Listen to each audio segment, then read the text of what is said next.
like 21 in science, or Right. we were kind of down the list in science and math, or science and English. I'm not sure what the combination was. Yes. We used to be first. I mean, I guess the rest of the world is really focused on school. School, yeah. I mean, even I think it's in China. Uh-huh. I think it's in China where they go to school 7 days a week, Right. all year round. Right. And me So- personally, I mean, from my perspective, and me going to school as a child, I think it's absurd to have a child in school 7 days a week, Right.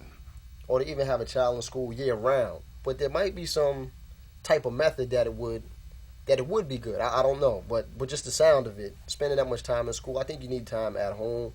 I think you need time with your parents. Right. I think that's important, time with your parents. I think that's one of the most important things that we're kind of missing out on. I think society's kind of so focused on, economics. Oh, I'm trying to make this money, so let me work 15 jobs. Right. Well, you're working 15 jobs. Who's monitoring your child? Right.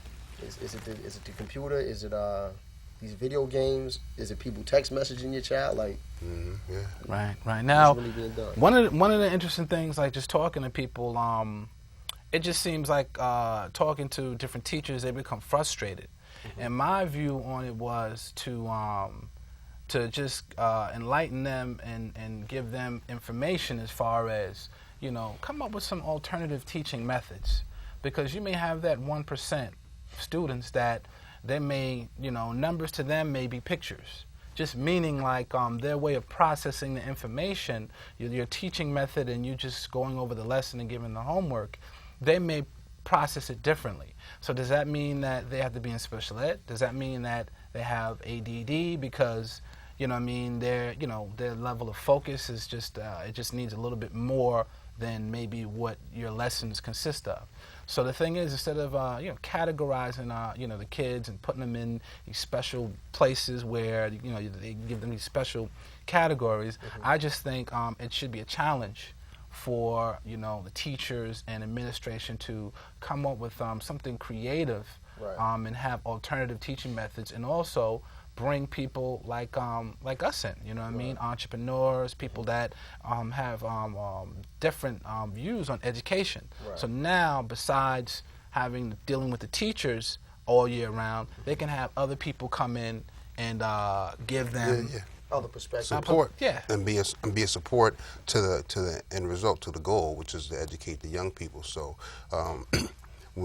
however we can assist the teacher, for the most part, is through connecting to the young people and connecting to the importance of them remaining in school and getting education. Right.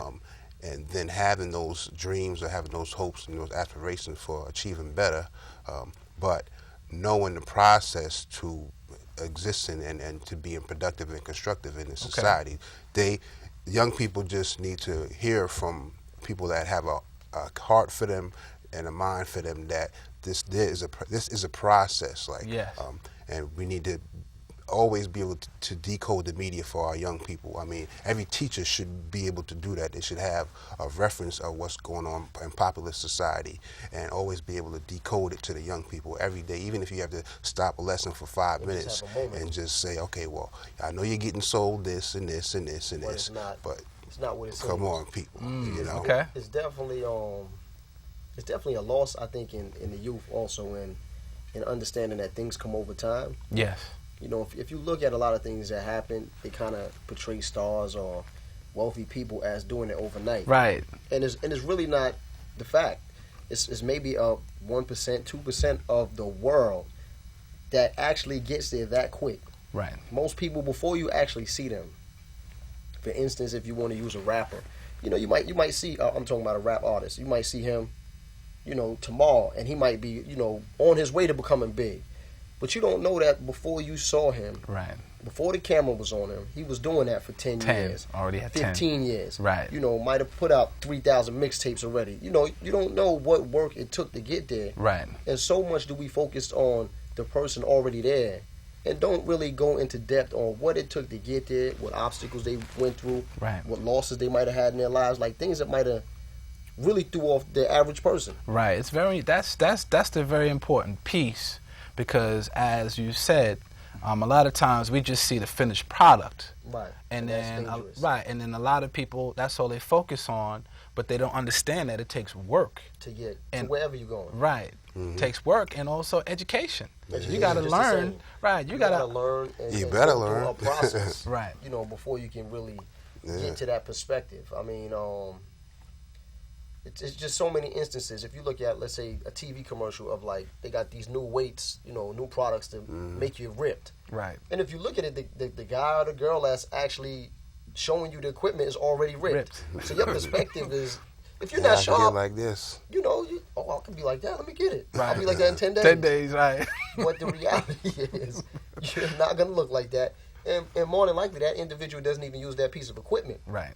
You understand? So, you know, Yeah. it's definitely a lot of smoke and mirrors. Yeah, I mean, that's exactly what needs to be sold and taught to the young people, just exactly what we're just conversating about right now, you know, on a daily basis, because if they don't realize that the media is sometimes your friend and 9 times out of 10 they're your enemy, Right. because it's a system, it's a game that needs to be played on us in order for us to keep this thing afloat, keep this thing right. going. I mean, because you deal with the profiling, you deal with the stereotypes. This particular system that we live inside of promotes all of this in order to remain, keep stat quo, to keep, you know, to keep the status quo. So, Right.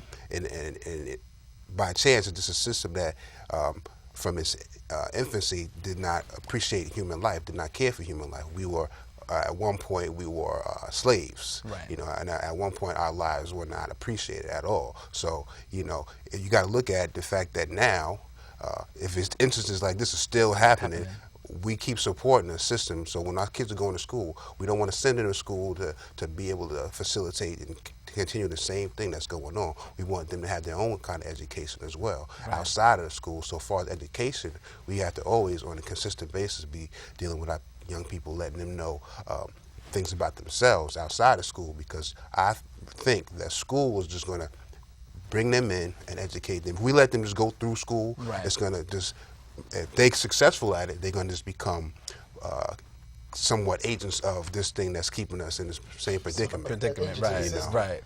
It's like Right. it's like, to be honest with you, it's like the Matrix, the movie. They're really telling you about what's going on presently. Presently, right. That we're all in somewhat of a matrix. I mean, even if you look at the value of money or the value of credit, like, you know, credit is actually virtual. It's not even touchable. Touchable, right? Tangible. It's You not know, real, right? It's not real, exactly. Right. Yes. But it's something that we believe in, and something that we like. Oh man, yeah, you know, we get captivated by the magic around it. And I think, you know, letting your kids know what reality is, or a perspective of reality, is important, because your kids are flying around here just thinking like, oh yeah, I'm gonna write 2 rap songs, I'm gonna be a rapper, or oh, I'm gonna go shoot 2 jump shots, I'm gonna be a basketball player. It doesn't work that way. Right. You know, that these individuals, you know, Michael Jordan to Kobe Bryant to LeBron James, I'm sure they have shot that ball more times than a lot of people have blinked. Right. You know, more times than people have got up in the morning and put their clothes on. This is true. But the kids out here think, you know, just from seeing highlights of a movie coming out, that LeBron, yeah, he didn't have to work that hard. No, he had to work very hard. And I think that's the biggest secret to success, is learning that it's going to take time. Right. That's one of the biggest things. Yeah. Well, I mean, you know, definitely for our viewers out there, what's being said right now is a lot of things being said, but I think one major point that you can leave with is that you need to do your investigating, because just because you see something, the finished product, and you see it complete, doesn't mean that it just happened overnight. You know what I'm saying? A lot of things that we watch or that we, you know, that we're entertained by, these things take years. I mean, me, myself, I'm on, 20, 25? I mean, I'm not that old either. But I've been pursuing something for over 25 years. You know what I'm saying? So, and, you know, I mean, I'm comfortable where I'm at, but I still have a lot of growth, and I still have a lot to, you know what I'm saying, you know, a lot to work towards. Yeah, so, you know, I just, you know, once again, I just like to thank you guys for coming on. Thank you for letting and us I'm definitely going to have you on the show again, quick. because this is good dialogue. All right, I'd like to thank everybody for watching the College Block. Peace.